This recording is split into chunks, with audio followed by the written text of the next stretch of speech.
Sekarang ini kita semua termasuk gua hidup di negara yang dimana tiap 5 menit pasti kebanyakan rata-rata orang-orangnya pada sibuk ngomongin soal moral, pahala, surga, sedekah, ritual, dan sebagainya. Bener nggak? Entah itu dari mimbar ataupun dari obrolan tongkrongan. Di situ semua orang bakalan ngerasa paling bener, semua sok suci, semua sok wakil Tuhan. Tapi anehnya kalau lu bisa lihat, negara ini kok kelihatan kayak gitu-gitu aja sampai sekarang. Malah berasa kayak cuma jalan di tempat doang. Bahkan kadang malah makin mundur. Iya nggak? Ngerasa nggak kalian? Nah untuk itu sekarang coba kita bandingin sama negara Arab Saudi yang katanya negara itu sering dicibir, sering dibilang kolot, dibilang kaku, dibilang keras sama orang luar. Tapi faktanya mereka lagi lari kencang ke depan, di mana pembangunan dibangun gila-gilaan, perekonomian di sana berkembang, banyak kota futuristik yang dirancang. Dan asal lo tahu itu semua bukan dongeng bos.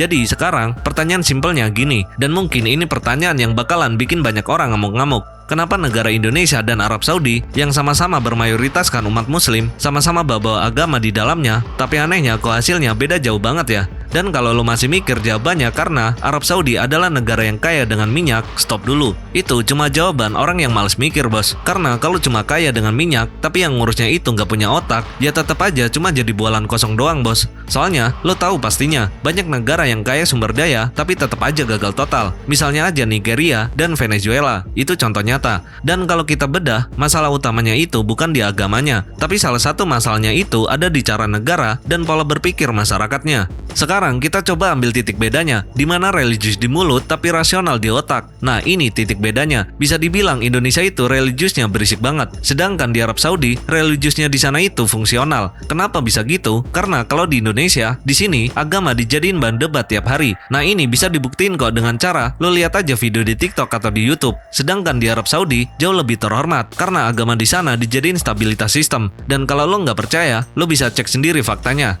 Nah kalau ngomongin di Indonesia, di negara kita ini, politiknya penuh sama jargon moral, terus ditambah kebijakan publik malah sering tunduk sama tekanan ormas. Aneh kan? Kebijakan kok bisa kalah sama ormas receh? Gimana logikanya coba? Apalagi diskusi rasional kalah sama emosi dan pemahaman sepihak. Sedangkan kalau ngomongin Arab Saudi, di sana pihak pemerintah negara pegang kendali penuh, para ulama di sana juga udah diatur sama negara, dan agama di sana tidak dibiarkan liar mengganggu arah pembangunan negara. Gokil kan? Bisa dibilang kalau Arab Saudi itu udah mempersiapkan semuanya dengan matang. Dan ini bukan soal mana yang lebih islami, tapi ini soal siapa yang ngerti cara ngatur negara. Di mana negara Arab Saudi paham satu hal, yaitu negara itu ibaratnya mesin. Kalau mesinnya dikasih emosi dan pemahaman liar, ya bakalan rusak dong. Nah kebalikannya sama Indonesia, mesin negara malah disuruh ikut perasaan massa. Akhirnya apa coba? Akhirnya kebijakan yang dibuat jadi setengah-setengah, dan reformasi juga ikut-ikutan ragu. Makanya negara ini kayak orang bingung, mau maju tapi takut dimarahin massa. Soalnya kalau di Indonesia ini, suara massa adalah jalur emas di pemilu. Selanjutnya kita ngomongin soal negara dengan visi versus negara dengan keributan di dalamnya. Kita udah tahu kalau Arab Saudi itu punya rencana besar yang disebut Vision 2030. Nah ini bukan sekedar slogan atau jargon politik. Vision 2030 adalah dokumen rencana paling serius dan detail. Visi itu berisi target-target yang nyata tentang arah ekonomi, pendidikan, energi, pariwisata, industri kreatif, dan pembangunan negara mereka ke depannya. Semua pakai angka, semua pakai target. Lo bisa cek laporan resmi pemerintah Arab Saudi kayak IMF dan World Bank. Mereka sadar minyak di sana nantinya bakalan habis. Mereka sadar juga kalau dunia makin lama semakin berubah, dan mereka dari sekarang udah ngerjain PR-nya. Sementara Indonesia, ganti presiden udah pasti ganti jargon juga, ganti menteri ganti juga prioritas. Ditambah lagi rencana jangka panjang sering kalah sama kepentingan elektoral. Misalnya aja RPJPN atau rencana pembangunan jangka panjang nasional untuk Indonesia Emas 2045. Tapi realisasinya seringkali mandek di tengah jalan. Kenapa? Karena negara ini lebih sibuk jaga perasaan daripada jaga arah pembangunan. Selain itu, kalau ngomongin soal agama, sebenarnya agama di Indonesia ini bisa dibilang lebih ke alat kontrol. Di Indonesia, agama sering dipakai buat ngecap orang, ngebungkam kritik, atau ngarahin kebencian sosial. Lo kritik dibilang anti agama, lo nanya dibilang iman lo kurang.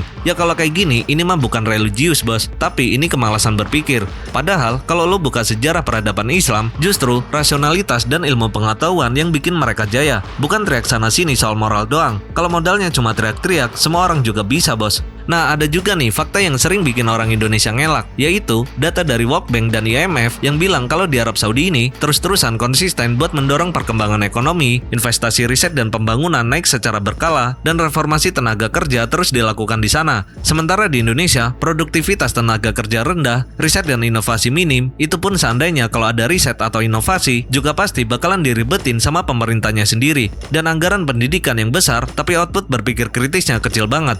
Nah, kalau lo nggak percaya, ya lo lihat aja anak-anak SMP SMA yang masih nggak bisa hitungan dasar. Aneh kan? Dan kalau lo di sini mau marah, ya silakan. Tapi lihat aja, datanya ada kok. Nah, sebenarnya yang jarang diomongin terang-terangan di publik adalah masalah di Indonesia itu bukan kurang di agamanya. Masalahnya kebanyakan orang yang so suci tapi malas mikir. Terlebih lagi, masyarakatnya sibuk ngatur moral orang lain, tapi coba lihat kelakuan mereka. Telat dianggap biasa, kerja asal-asalan, atau malah tanggung jawab yang dikasih malah dilempar sana-sini. Makanya agama dijadiin tameng buat nutupin kebodohan struktural. Dan negara ngebiarin itu semua terjadi karena takut kehilangan suara di tiap pemilunya nanti. Nah, jadi di video ini, sebelum lo nanya, bisa nggak Indonesia meniru Arab Saudi, mendingan kalian jawab dulu pertanyaan ini. Masyarakat Indonesia sebenarnya siap nggak buat berhenti jadi bangsa yang ribut di moral tapi males di sistem? Karena tanpa perubahan cara berpikir, sekelas Arab Saudi bisa jadi negara maju, sementara Indonesia cuma jadi negara ramai tapi kosong melompong, dan akhirnya cuma melongo doang.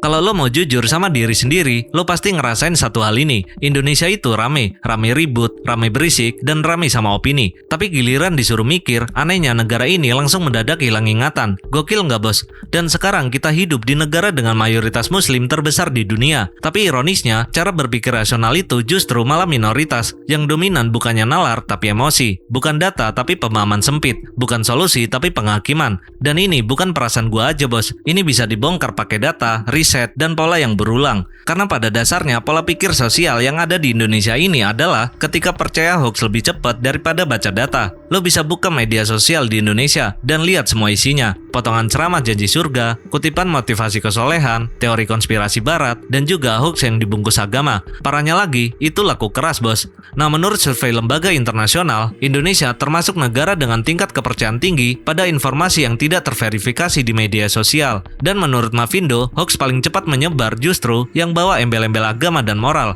Kenapa? Karena emosi kita bisa mengalahkan logika. Banyak orang di Indonesia ini nggak nyari kebenaran, tapi mereka nyari pembenaran. Dan juga selama satu informasi bisa bikin mereka ngerasa paling suci, paling benar, paling bermoral, walaupun isinya ngawur semua, ya pastinya bakalan disebar. Makanya jujur aja ya, ini sih bukan religius, tapi ini kemalasan berpikir yang dibungkus iman. Lanjut lagi, sekarang kita ngomongin soal pendidikan. Indonesia ini bangga banget sama angka, di mana anggaran pendidikan 20% APBN, jumlah sekolah banyak, dan juga jumlah sarjana yang bejibun. Tapi coba lo lihat hasilnya. Menurut PISA atau Program for International Student Assessment, ternyata literasi membaca Indonesia itu masih di bawah rata-rata OECD. Ditambah lagi literasi matematikanya yang jeblok dan kemampuan berpikir kritis yang rendah. Nah, di sini kalian bisa mengartikannya sendiri. Anak-anak sekolah bisa hafal, tapi mereka kebanyakan gak bisa mikir. Karena pendidikan kita itu jago banget kalau nyuruh patuh, jadinya anak-anak gagah bertanya. Mereka cuma kuat di hafalan tapi lemah di analisis. Dan pendidikan agama seringkali jadi contoh yang paling mutlak. Isinya apa yang halal, apa yang haram, dan apa yang dosa. Jarang banget mereka ngajarin anak-anaknya kayak gini. Kenapa kita harus jujur secara sistem? Kenapa kerja asal-asalan itu dosa sosial? Dan kenapa kalau korupsi itu adalah bentuk pengkhianatan struktural, bukan sekedar dosa pribadi? Akhirnya lahirlah generasi yang kayak gini. Rajin ibadah tapi nyantai banget nyontek waktu ulangan. Ngomongin moral tapi malah bangga bisa nyogok sana-sini. Dan sebenarnya semua ini bukan salah di muridnya doang, tapi ini kegagalan sistem pendidikan yang bisa dibilang udah sangat parah.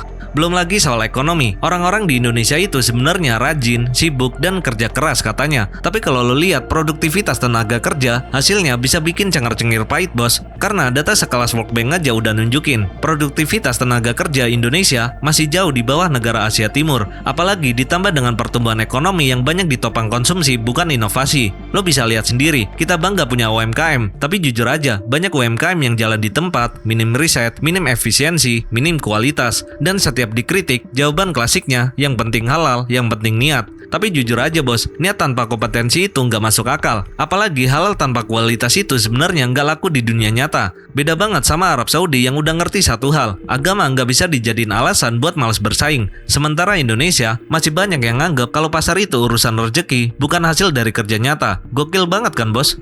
Nah belum lagi soal sosial, di mana moral kita sering ribut dan kedisiplinan kita yang amburadul. Sekarang jujur aja, lo pernah nggak lihat orang marah-marah soal pakaian orang lain tapi buang sampah sembarangan? Ada juga yang teriak soal akhlak tapi nyerobot antrian atau lampu merah. Nah ini bukan lucu-lucuan bos, ini pola budaya. Karena menurut berbagai studi, perilaku publik di Indonesia ini cenderung disiplin waktu yang rendah, ada juga kepatuhan aturan yang sering kali selektif, dan parahnya lagi, moral dipakai buat ngatur orang lain bukan diri sendiri. Bisa dibilang kalau di Indonesia ini, agama dijadiin alat kontrol sosial bukan alat perlindungan diri. Makanya masyarakat kita cepat menghakimi dan lambat evaluasi diri. Sekarang gini deh, kalau seandainya negara ini rusak, siapa coba yang disalahin? Bener banget bos, yang disalahin pastinya kalau nggak setan, ya konspirasi barat. Iya nggak? Ya iyalah, soalnya lo lihat deh, jarang banget kan ada orang yang berani bilang kayak gini, ini salah kita sendiri, karena terlalu sering berjamaah. Ada nggak? Nggak ada bos. Belum lagi kalau kita masuk ke politik, di sini baunya makin gak ketahan bos. Karena menurut Transparansi Internasional, indeks persepsi korupsi di Indonesia itu masih gitu-gitu aja. Artinya, reformasinya emang ada, yang katanya kita bakalan kejar itu koruptor sampai ke liang lahat. Tapi buktinya masih setengah-setengah. RUU perampasan aset aja udah gak ada kabarnya lagi kan. Terus kenapa kok bisa kayak gini? Ya karena elit politik kita itu takut sama jumlah massa yang emosional. Apalagi di sini agama dijadiin landasan pembenaran, tameng dari kritik, dan parahnya lagi senjata buat nyerang lawan. Akibatnya debat kebijakan akan kalah sama yang punya kesolehan, program kerja bakalan kalah sama simbol suci, dan kompetensi juga bakalan kalah sama citra. Akhirnya negara kita ini jalan kayak orang ngahno yang bangga sama kebanyakannya sendiri. Selain itu gue tambahin lagi soal kritikan yang katanya malah dianggap sebagai dosa. Dimana lagi kalau bukan di Indonesia? Di negara ini kritik sering disalahartikan sebagai kebencian, penghinaan, dan kurang iman. Padahal kritik itu alat perbaikan bos. Jujur aja, masyarakat yang alergi kritik itu bisa dibilang masyarakat yang suka dengan kemunduran. Lo bisa lihat sendiri ketika Arab Saudi dengan segala kekurangannya justru berani ngerombak sistem ketika tahu dunia semakin kesini semakin berubah. Lah sedangkan Indonesia masih ribut soal siapa yang paling punya surga, siapa yang paling soleh, paling alim, dan si paling panitia akhirat, yang ujung-ujungnya cuma bisa melongo sambil nontonin negara lain pada maju.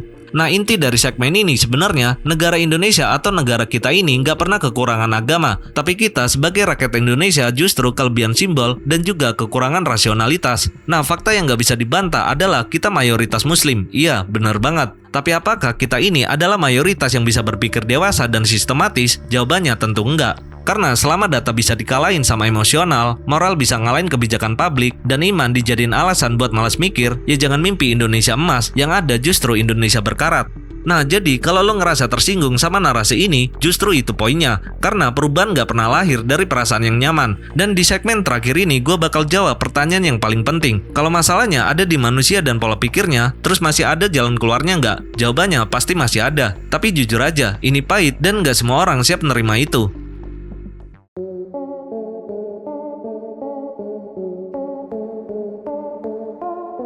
Sekarang kita nggak usah muter-muter lagi, karena setelah pembahasan dari dua segmen itu tadi, ada satu hal yang harus lo terima, mau atau enggak, yaitu negara Indonesia bukanlah negara miskin, bukan juga negara bodoh, tapi negara Indonesia adalah negara yang isinya, orang-orangnya, kebanyakan malas buat jadi dewasa. Dan selama manusia di dalamnya masih bangga sama emosi, bangga sama moral simbolik, bangga sama kesalahan kosong, ya jangan ngarep hasilnya bakalan beda bos, itu nggak akan mungkin. Nah, negara Arab Saudi bukanlah negara ideal, tapi mereka ngerti satu hal penting yang bikin Indonesia gagal paham, yaitu negara mereka nggak dibangun pakai perasaan, tapi negara mereka dibangun pakai rasionalitas, disiplin, dan sistem yang dipaksa jalan. Jadi kesimpulannya, apakah Indonesia bisa belajar dari Arab Saudi? Tentu aja jawabannya bisa aja bos, tapi bukan soal iman, bukan soal budaya, bukan juga soal politik otoriternya. Yang harus ditiru cuma satu, cara berpikir negara yang dingin, teknokratis, dan juga nggak sentimental, dan itu butuh perubahan yang nyakitin ego banyak orang. Terus solusinya apa bang? Solusinya sebenarnya ada, dan solusi ini harus jalan. Pertama, agama di Indonesia harus berhenti jadi alat debat, alat serang, dan alat pembenaran kebodohan. Di sini agama harus dikembalikan ke fungsi paling masuk akal, yaitu tanggung jawab, disiplin, dan kejujuran. Dan misalnya kalau masih ada orang yang rajin ibadah tapi bangga telat, bangga nyogok, bangga nipu kecil-kecilan, atau bangga korupsi, nah itu bukan orang beriman, melainkan itu orang munafik yang dilindungi sama budaya kompromi. Arab Saudi paham satu hal, agama dikontrol negara supaya nggak jadi liar. Tapi di Indonesia malah kebalik, negara takut sama pemahaman liar. Dan menurut gua itu bisa dibilang.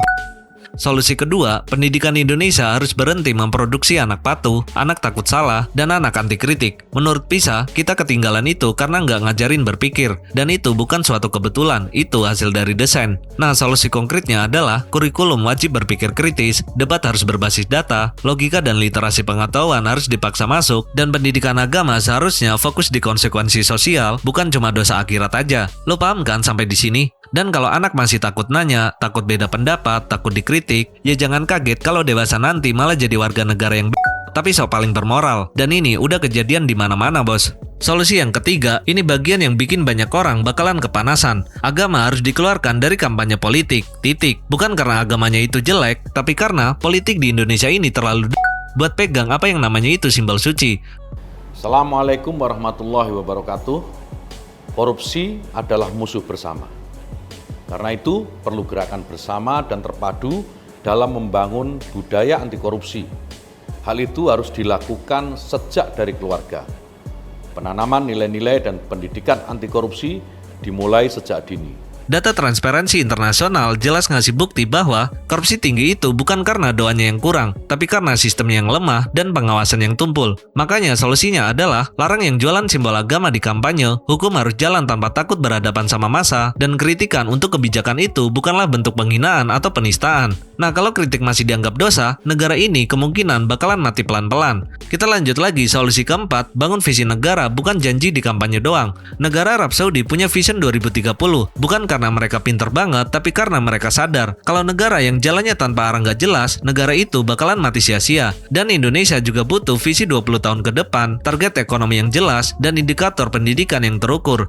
Dan solusi terakhir, ubah cara pandang religius di mata masyarakat. Dan ini solusi paling susah, karena ini pastinya bakalan nyerang ego banyak orang. Religius itu bukan dari pakaian, simbol, atau teriakan moral, tapi religius itu ketika lo tepat waktu, kerjaan lo beres, lo nggak pernah nyolong, nggak pernah nyogok, dan nggak pernah nyusahin sistem. Dan selama masyarakat masih bangga kelihatan suci tapi hidup berantakan, bisa dibilang nantinya Indonesia nggak akan pernah naik kelas. Sebenarnya negara kita ini nggak bisa dibilang gagal karena agama di dalamnya, tapi kemungkinan terbesarnya Indonesia gagal itu karena kebanyakan warganya yang tapi sensitif, dan negara takut ngadepin yang kayak gitu karena suara massa. Sedangkan Arab Saudi bisa jadi negara maju bukan karena mereka paling benar, tapi karena mereka berani maksa perubahan. Dan Indonesia kebanyakan dari orang sampai sekarang masih nanya, ini sesuai moral nggak ya? Ini bakalan nyinggung nggak ya? Atau kayak gini, ini bisa bikin marah massa nggak ya nantinya? Gokil nggak sih?